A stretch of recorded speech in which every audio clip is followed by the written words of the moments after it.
What's happening, everybody? I just got version 2022.3.1 in the R1T truck, and let's check this out.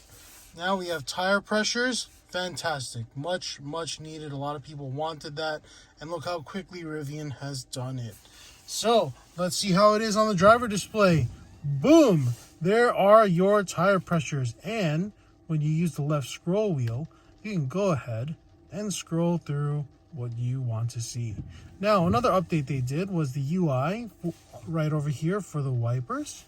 If you if you go ahead and you change your wipers, they're gonna go ahead and tell you what you change them to. It flashes a little bit, and then it says, hey, you're not on auto mode right over there.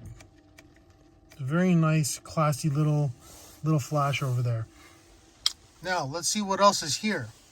I'm going to go ahead, pop this truck into park.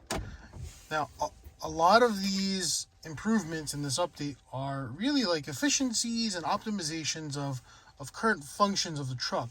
Enhanced infotainment system and stability and usability. Improved regen braking when the battery is at a high state of charge. Now, for those of you who are new to electric vehicles, when the car or electric vehicle is more full, there is less regenerative braking. There's also less regenerative braking when it is cold. So those are the two biggest variables into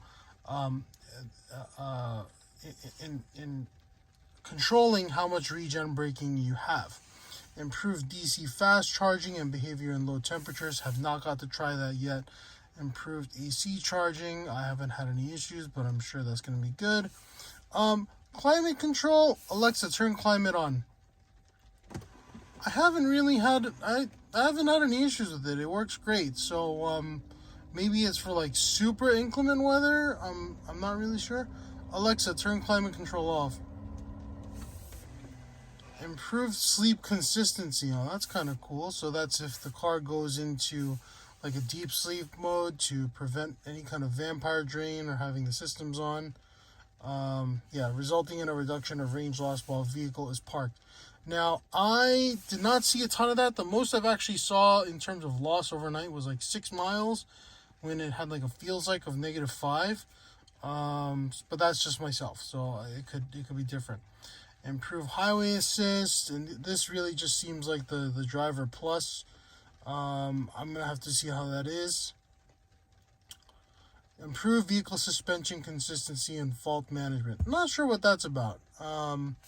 Maybe it's the auto lowering when it's on the highway. It doesn't do it all the time. Maybe I've only seen that once or twice, and then it's a quick toggle. Improved audio volume management. I think this has to do when you open the door. It just goes pretty abruptly down into low volume, and it probably fades in now, which is nice. I haven't had an issue with Bluetooth. Reduced interior lighting brightness. Now, on a scale of 10, the interior cabin lights used to be a 10, so it was super bright. Personally, I like it, but these cabin lights, they are more of a daylight temperature, and now it's probably like 8 out of 10 in terms of brightness. So certainly going to help in terms of being at night and adjusting your eyes. Improve cellular and Wi-Fi. It's all AT. LTE is all AT&T, so that's that. Cam speaker UI. Yep, this is what I showed you guys before, and yeah, these are the main kind of improvements.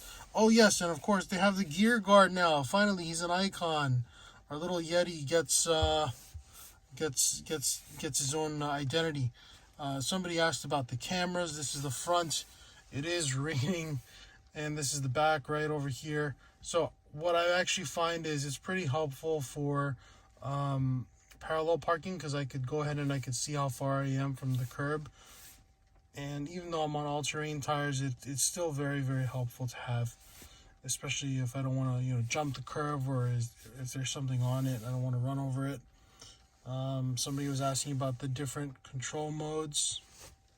Now, somebody also wanted to see the drive modes and how it affected range. And you go into charging, and you can go ahead and click that little eye, and this shows you the elements that affect your range, but right over here on that button under, it tells you your range estimates based on my driving history, which I think is so awesome, and with the wheels. I've pretty much been getting, I mostly drive an all-purpose. I've pretty much been getting like 270 miles on a charge, which is pretty sweet if I did full. I truthfully keep it to 70% because I do want to keep the battery in good health. But yeah, it's been pretty darn good so far. And somebody asked if you could put the display in dark mode at all times. You could absolutely do that. Thanks for watching, guys. Please consider liking and subscribing. More Rivian content coming. I'll see you on the next one.